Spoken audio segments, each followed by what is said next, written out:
Irmão, coisa boa é a gente estar na casa do Senhor, poder servir ao Senhor com alegria, poder celebrar Ele. A gente está hoje encerrando a nossa série de mensagens, Servir como Jesus, né? A gente estava falando mais cedo, para você que está nos visitando, a gente falou sobre GC, na primeira parte do culto, e a gente tem falado durante todo esse mês sobre voluntariado, A gente está encerrando, foi uma série de mensagens, de 4 mensagens, e essa é a última. Para pensar sobre essa última mensagem, eu queria mostrar para você um presente que eu ganhei essa semana, que é a escolazinha aqui, ó. Vocês gostaram? Alan, que é meu reparador, estava brigando comigo, né? Alan é meu consultor de moda. Entendeu? Quando eu estou assim, meio fora de moda, aí ele vem e briga comigo. E olha que minha esposa é formada em moda, irmão. Você vê como é que ele é fuxiqueiro, né? Fernando teve muita misericórdia dele, irmão. Mas esse cordãozinho aqui, esse colarzinho aqui, foi Eva que fez para mim. Ela abriu uma lojinha. E aí na lojinha dela era o seguinte: o colar é R$3, a pulseira é R$2. Muito obrigado, seu amorzinho. Pode deixar. Obrigado, tá? Você tá bonito, hein? Você tá sem graça aí? Tá vermelho, por quê? Aí, toma aí.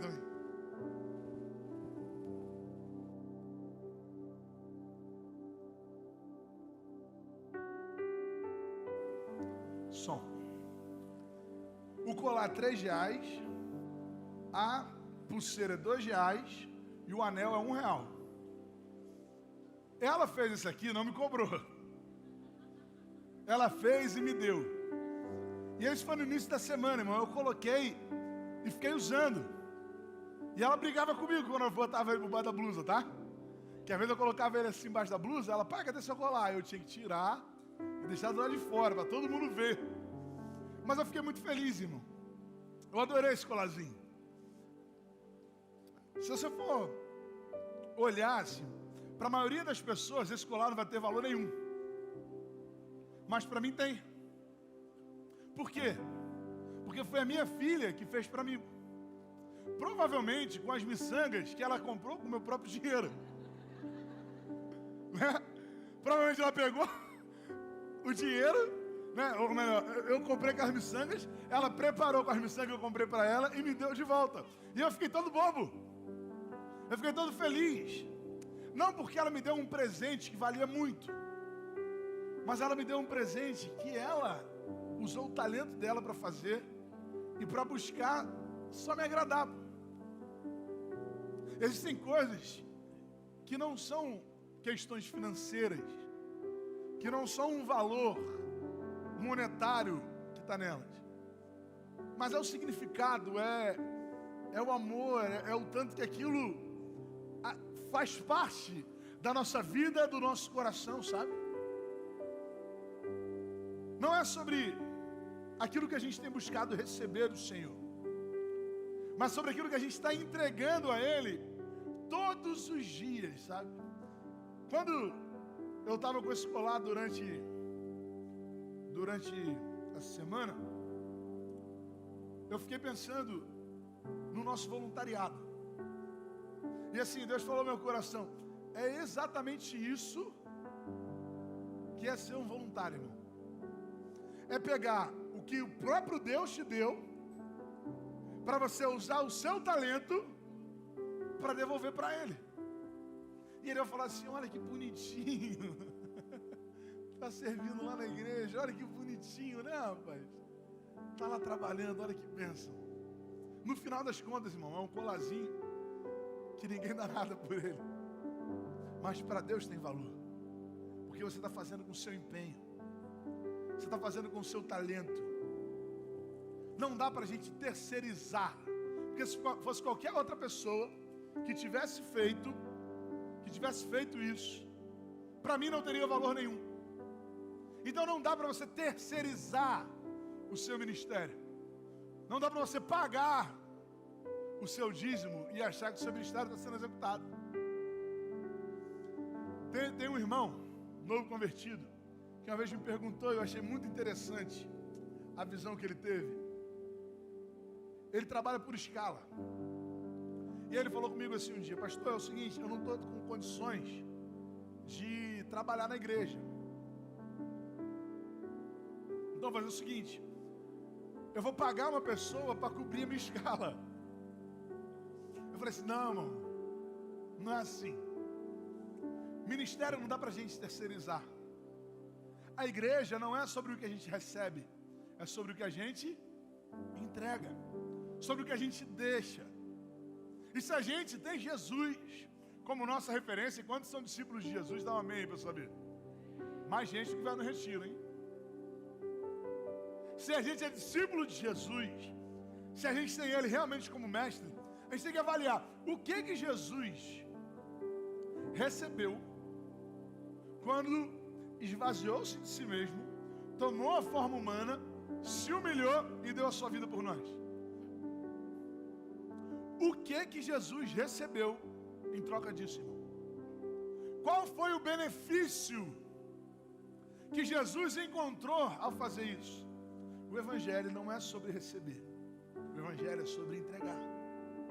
O Evangelho é sobre aquilo que a gente é capaz de dar. O apóstolo Paulo entendeu isso. Lá no capítulo 20 do livro dos Atos dos Apóstolos, no finalzinho do capítulo, ele começa...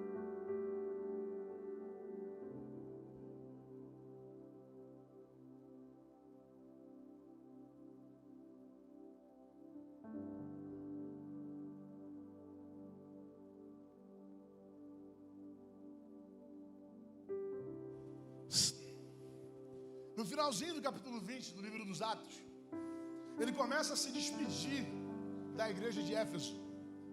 E aí, inclusive, tem um versículo muito conhecido, que é o versículo 24, que ele fala assim: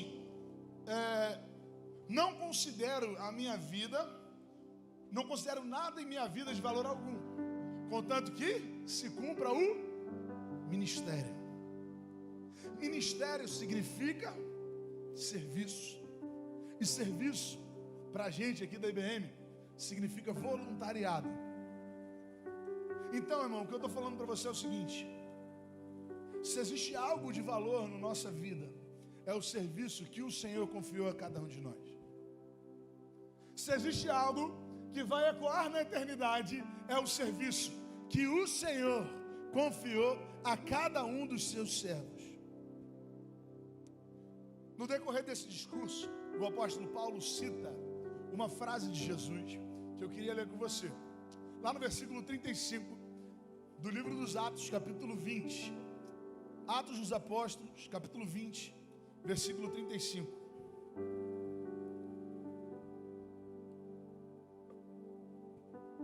Diz assim: em tudo que fiz, mostrei a vocês que mediante trabalho árduo devemos ajudar aos fracos, lembrando as palavras do próprio Senhor Jesus, que disse: há maior felicidade em dar do que em receber.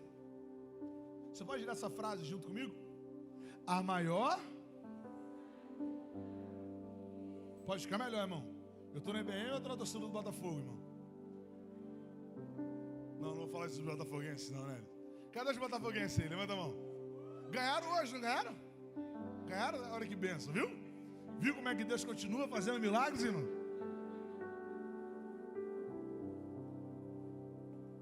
Estou na IBM ou não estou, irmão? Então me ajuda, vamos lá. A maior... Paulo está falando aqui para essa igreja, e ele cita uma frase que ele diz ser de Jesus. Mas você fala: mas pastor, eu não vi isso nos evangelhos. Provavelmente Paulo está citando uma tradição oral. Paulo está falando sobre aquilo que a igreja manteve como cerne nos seus dias. A gente já estudou esse texto aqui na igreja, do Evangelho de João, que ele fala que Jesus fez muito mais do que era capaz de ser registrado em qualquer livro ou em qualquer folha que existisse. Paulo não tinha acesso aos evangelhos. Paulo tinha acesso à tradição oral. Aquilo que todo mundo que viu Jesus fazer, replicava. E eles falavam, olha, teve uma vez que ele multiplicou os pães. E eles contavam aquela história. Então, quando a gente lê esse texto, a gente entende que havia no meio da igreja uma frase que era comum. Porque Paulo cita como se fosse algo muito comum para a igreja de Éfeso. Está falando assim, olha, é como Jesus falou, vocês lembram? A maior felicidade em dar do que em receber. Para aquela igreja primitiva, isso era normal. Com o passar dos anos, irmãos, a gente foi esquecendo disso. Com o passar dos anos, a gente foi invertendo as prioridades do evangelho. E a gente tem se colocado no topo, onde toda a igreja serve a você. Pastor, mas a gente não está aqui para servir ao outro? Sim, a gente está aqui para servir ao outro, não a você. A gente não está aqui para buscar o nosso próprio interesse. O pastor Paulo fala isso. Para a gente não buscar o interesse próprio, mas para a gente se interessar, se preocupar com aquilo que é do outro. Há maior felicidade em dar do que em receber. Você veio aqui hoje, irmão, para entregar algo. Você veio aqui hoje para dar algo. E eu não estou falando nem de oferta, que o ofertório já passou, amém? Então não é disso que eu estou falando. Estou falando sobre dar o nosso tempo, por exemplo. Se tem um troço que a gente está ficando sem, é ficar sem tempo, né? Parece que os dias estão ficando cada vez mais curtos, né? Você também está tendo essa impressão? Sim ou não? Os dias sim, parece que está encurtando, irmão. Não sei se é a tecnologia que está fazendo isso com a gente. Não sei se é realmente algum fator natural, sobrenatural, psicológico. Eu não sei. Mas cada vez que eu pergunto para uma pessoa como que ela está, ela fala assim, cara, estou na correria. Quem já falou isso aí? Fala assim, como é que você está, irmão? Pô, estou na correria, cara. Correria total. Eu não vejo ninguém que não está na correria, irmão. Eu não vejo ninguém que não está cheio de compromissos, cheio de tarefas. A carta do apóstolo Paulo aos Efésios, no capítulo 5, versículos 15, 16 e 17, ela fala assim: tenham cuidado com a maneira como vocês vivem, não seja como insensatos, mas como sábios, aproveitando ao máximo cada oportunidade, porque os dias são maus. Portanto, não sejam insensatos, mas procurem compreender qual é a vontade do Senhor. Sabe por quê, irmão? Uma das maiores desculpas que a gente usa é essa: estou sem tempo. Mas a gente encontra tempo para tudo aquilo que a gente considera ser importante. A gente encontra um momento para tudo aquilo que a gente considera ser fundamental. A mesma pessoa que costuma falar que está sem tempo, ela consegue fazer um monte de outras tarefas, menos aquela que tem a ver com as questões da igreja, por exemplo. Eu já falei isso no púlpito algumas vezes e é o que eu realmente acredito. Me desculpa se alguém acredita diferente. Se uma pessoa, irmão, trabalha de segunda a sábado e só tem o domingo para passar com a família, eu acredito que ela realmente precisa passar um tempo com a família. Eu acredito, irmão, que ela tem que pegar, sei lá, domingo de manhã ou domingo de noite, ela vem em um culto só no domingo. Mas ela tem que passar um tempo com a família dela, irmão. A igreja não pode ser o centro da nossa rotina, mas ela também não pode ser um supérfluo. Ela não pode ser a última coisa que a gente escolhe fazer no nosso dia, irmão. Tem gente que trata a igreja como não tem uma prova para estudar, não tem um aniversário para ir, não tem um filme para assistir, não tem um jogo para participar. Sabe, acho que eu estou tão à toa que acho que eu vou para a igreja. Eu acho que eu estou tão sem nada para fazer hoje que eu vou no GC. Irmão, a gente encontra tempo para tudo que a gente considera ser importante. Aproveite cada oportunidade, irmão, porque as oportunidades passam. Remira o tempo, em algumas traduções diz isso. Está na hora da gente olhar para a nossa rotina e ver o que está norteando a nossa vida. É Deus ou é mamão? É Deus ou é o dinheiro? Olha para a sua rotina que você vai conseguir responder isso com facilidade. Está na hora da gente dar o nosso tempo, ainda que não seja. Deus é o centro das nossas vidas, amém? Mas ainda que a igreja, que as nossas tarefas não sejam o centro da nossa rotina, ela não pode ser uma coisa que a gente trata de qualquer jeito. Aqui é o lugar onde a gente é edificado. Aqui é o lugar onde a gente edifica alguém. Aqui é o lugar onde a gente aprende. Porque esse é o segundo ponto. A igreja é um celeiro de talentos, irmão. Na igreja você consegue aprender tudo. Tudo. Na igreja você aprende a cozinhar. Quem quiser cozinhar, aprende a cozinhar. Você aprende a falar em público. Você aprende a tocar um instrumento. Você aprende a cuidar de criança. Você aprende a fazer obra. Você aprende a mexer em parte elétrica. Você aprende a operar som. Isso pode ser um desdobramento de algo que vai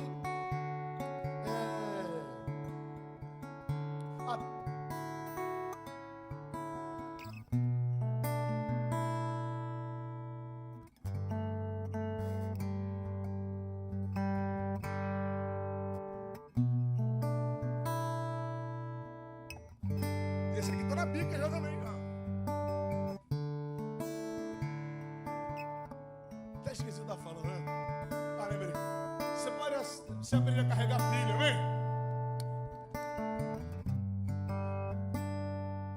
Na igreja, através disso, pode ser que você consiga até descobrir sua profissão. A igreja faz muito pela cultura. Já falei isso aqui algumas vezes também. Que se você for, irmão, em qualquer show aí de música que você quiser ir, 80% é desviado. Cantava no coral da Assembleia, tocava na orquestra de não sei qual igreja. Porque ninguém investe tanto na música, nenhuma outra instituição ensina tanto música quanto a igreja. A igreja é um lugar onde a gente vive e exerce o nosso talento. E o que eu quero te dizer é que você tem um talento. Mas o que eu quero te perguntar é onde você está aplicando esse talento.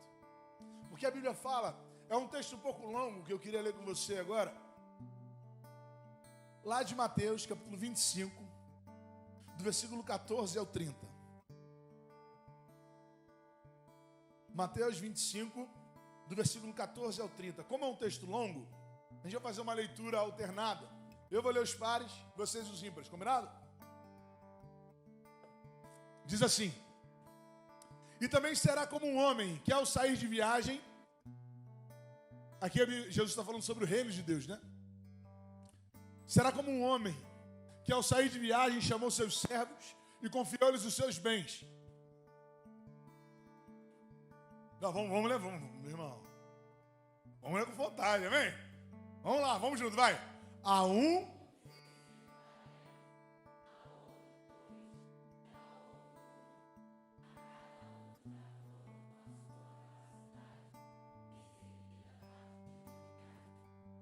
O que havia recebido 5 talentos saiu imediatamente, aplicou-os e ganhou mais 5.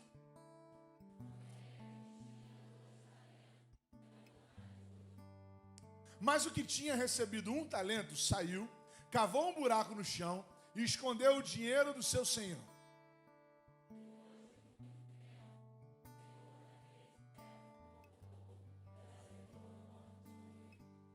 O que tinha recebido 5 talentos trouxe os outros 5 e disse: o Senhor me confiou 5 talentos, veja, eu ganhei mais 5.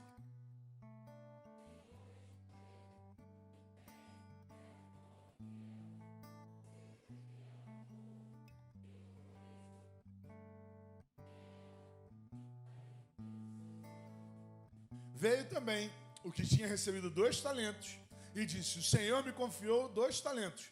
Veja, ganhei mais 2.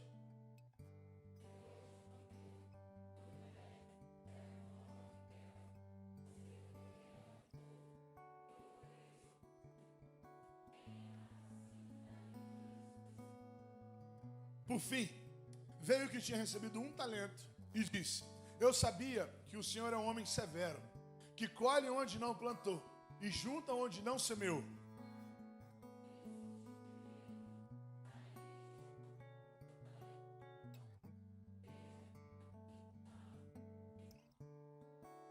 O Senhor respondeu: servo mau e negligente, você sabia que eu colho onde não plantei e junto onde não semeei.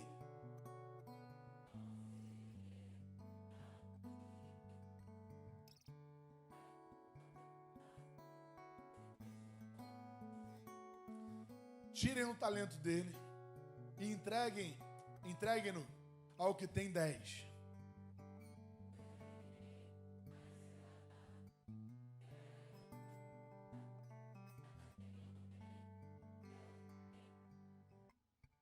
E lancem fora o servo inútil nas trevas, onde haverá choro e ranger de dentes. Irmãos, o que fez aquele homem pegar o único talento que ele tinha e esconder no chão foi o quê? Medo. E é o medo que tem feito a gente travar na igreja também. Porque a gente está tendo mais medo da crise do que do inferno. A gente está tendo mais medo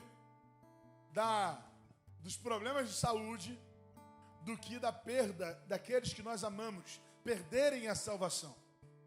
Irmãos, Deus te deu um talento. O que você está fazendo com ele? Porque usar o seu talento para benefício próprio não foi o propósito que Deus te chamou. Jesus nunca usou os seus atributos divinos para benefício próprio.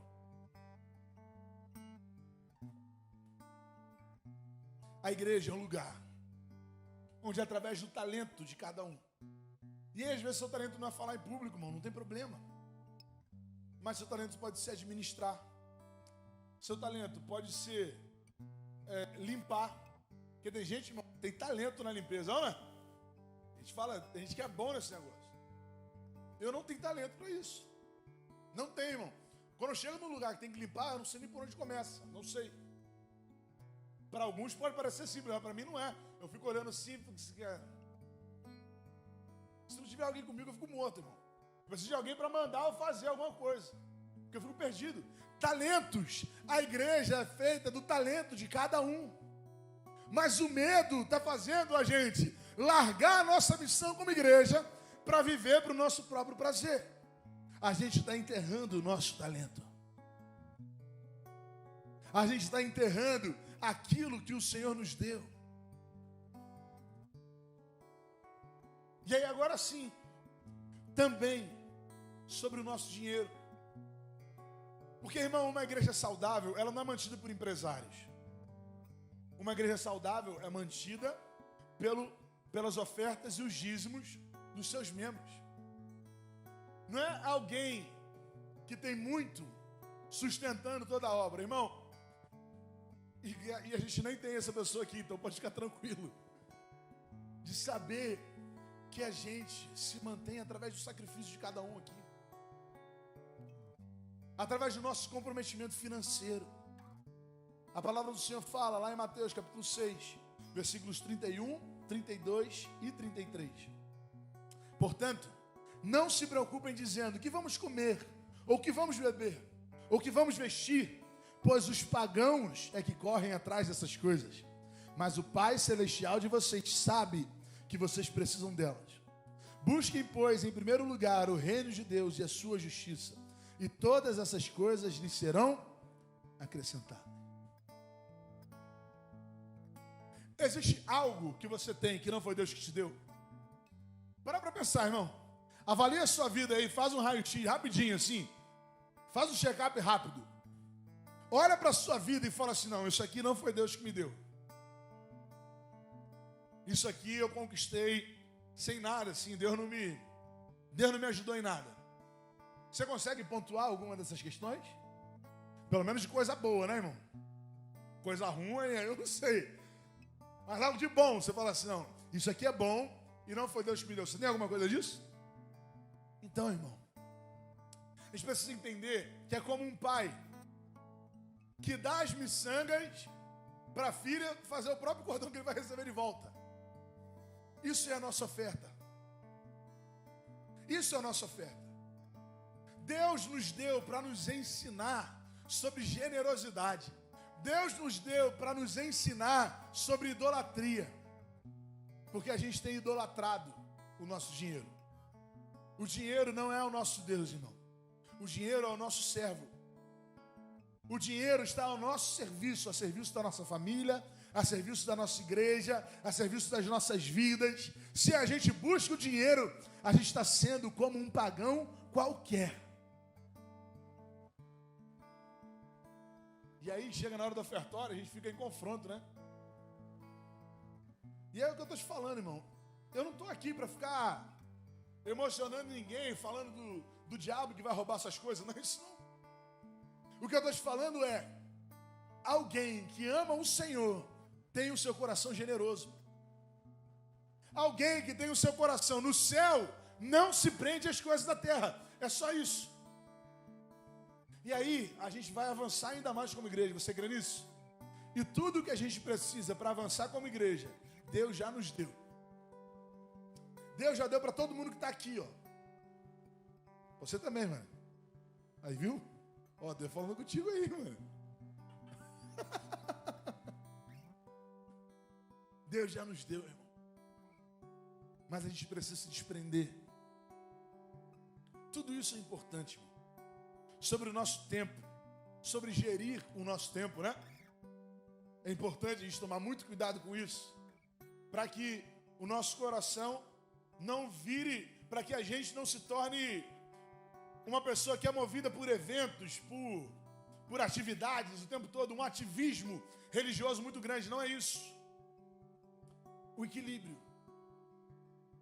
Você precisa ter seu tempo lá. Irmão, se você for olhar aqui na minha agenda, você vai ver que eu reservo os horários de jogo do Flamengo que eu consigo assistir.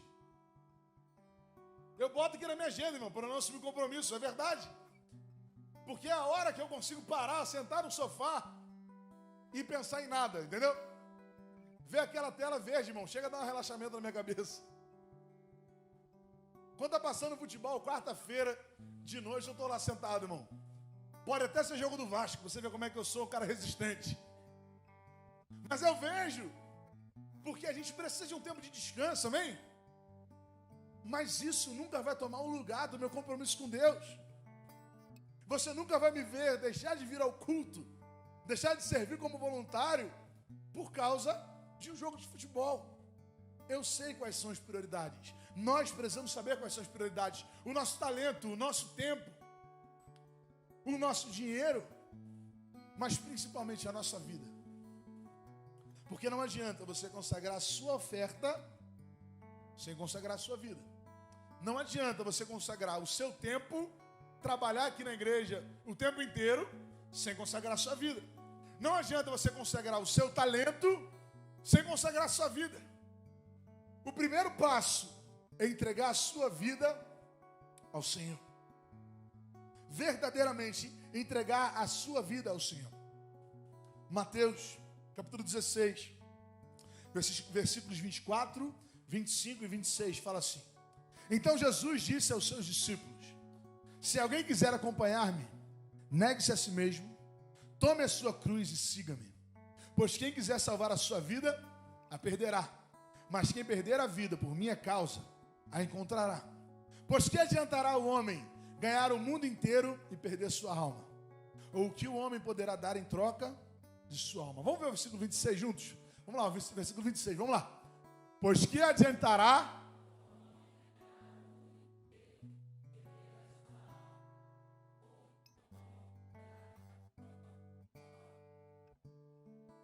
É incrível, irmão. É incrível saber que você está ficando rico. Amém? Mas é triste saber que às vezes você está pagando com a sua alma. É muito bom ver você crescendo nas áreas da sua vida. E eu quero ver todo mundo crescer, irmão. Não estou falando aqui para ninguém recuar, não. Eu só estou te perguntando qual é o preço que está sendo pago. É muito bom você alcançar os objetivos profissionais, materiais, familiares. Mas a minha pergunta é: qual é o preço? O preço é a sua intimidade com Deus. O preço é o seu relacionamento com a igreja. O preço é a saúde dos seus filhos. Qual é o preço? Porque no final das contas, quando chegar lá no findar dos dias, será que você vai olhar para trás e falar assim: olha, eu tenho prazer nos dias da minha mocidade? Ou será que você vai olhar e falar assim: não, neles eu não tenho prazer algum? É incrível saber que a gente está crescendo, mas é triste pensar qual é o preço que está sendo pago por isso. Se a gente quer servir como Jesus, a gente precisa colocar o nosso coração no lugar certo e falar aquilo que o mestre falava: a maior felicidade é em dar do que em receber. Um cordão de miçanga que para ninguém tem valor, para o pai tem, porque o pai sabe quem fez. O pai sabe que isso aqui ninguém daria nenhum dinheiro por ele, mas eu também não venderia por dinheiro algum. Qual é o seu colar de miçanga, irmão? Qual é o talento?